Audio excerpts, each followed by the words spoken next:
Okey, kita ada satu lagi perubatan, nama dia perubatan komplementari lah. Yang mana secara praktisnya dia merujuk kepada kepelbagaian kaedah dalam penjagaan kesihatan. Yang mana dia berasal pada pelbagai bentuk budaya sejak zaman berzaman. Jadi kaedah ni dia merangkumi dua bahagian utama. Satu ialah produk semula jadi. Dia akan pakai ubat-ubatan semula jadi, kan? Contohnya dia pakai lengkuas, pakai kunyit. Dia tak akan pakai perubatan modern, dia tak pakai ubat-ubatan kimia, dia tak nak pakai. Dan juga dia juga melibatkan senaman badan. Senaman badan ni contohnya yoga. Dan juga senaman minda, kan? Senaman minda ni dia buat meditasi, kan? Kaedah ini boleh digunakan bersama rawatan moden bagi merawat sesuatu penyakit seperti kanser. Sebab apa mereka dapat kanser ni? Sebenarnya mereka sakit, mereka mengalami sakit yang kuat lah sebenarnya. Jadi bila mana mereka menjalankan senaman dan juga meditasi, jadi sakit tu dapat dikurangkan lah. Okey, ciri-ciri perubatan komplementari, pertama sekali dia tak gunalah ubat-ubatan terapeutik ni. Contohnya dia tak ambil ubat-ubat untuk yang diberi oleh hospital ni, dia tak ambil lah. Ubat-ubat sintetik, Panadol dia tak amalkan lah.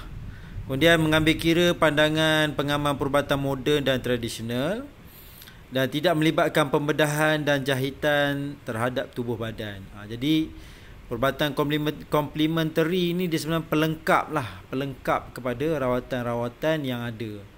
Contohnya dia kalau menerima rawatan kanser, okey, selepas pembedahan tu, kan, dia nak amalkan rawatan yang mana menggunakan komplementari ni, dia akan buat senaman, meditasi untuk untuk mengelakkan penyakit tu lebih menyerang kali kedua lah. Kebiasaannya macam tu lah, kan. Jadi komplementari ni, perubatan komplementari ni dia lebih kepada jaga pemakanan. Pemakanan pula dia elakkan makanan-makanan yang bersifat sintetik. Yang zaman sekarang moden ni, kan, mereka amalkan cara-cara tradisional, contohnya ubat-ubat yang melibatkan alam semula jadi. Okey, mengenai alam semula jadi ni, sebenarnya banyak pokok-pokok, herba-herba mana digunakan, kan, untuk perubatan. Jadi nanti kita akan tengoklah satu persatu, kan. Ubat-ubatan yang digunakan dalam perubatan tradisional, moden dan komplementari. Jadi apakah yang dimaksudkan dengan ubat?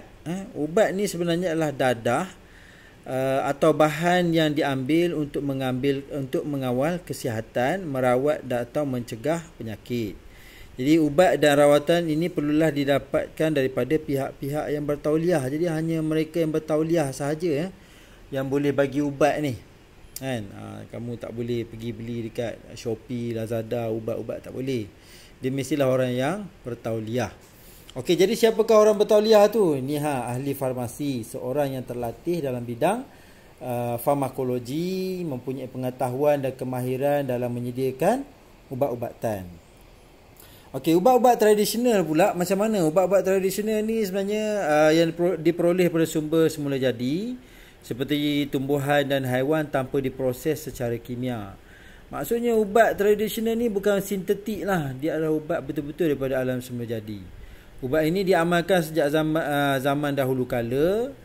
So bagaimanakah ubat ini boleh merawat penyakit? Nanti kita akan tengoklah satu persatu. Sebab apa? Sebab adanya bahan aktif. Bahan aktif yang terdapat dalam tumbuhan tersebutlah yang menyembuhkan penyakit itulah. Okey, aloe vera itu contoh ubat, contoh herba yang biasa digunakan.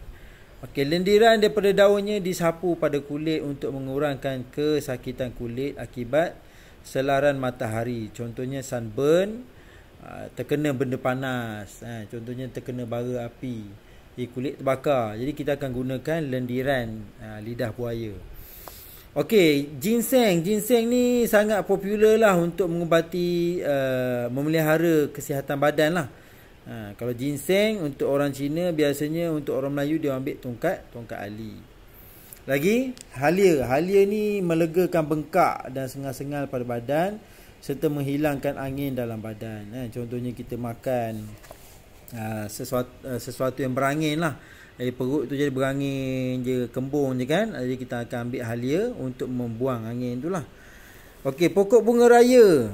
Daunnya melegakan sakit kepala dan merawat masalah keguguran rambut. Jadi dalam pokok bunga raya ni, dia memang ada satu bahan yang memang boleh menyuburkan rambut kan. Rambut pun jadi lebat je kan.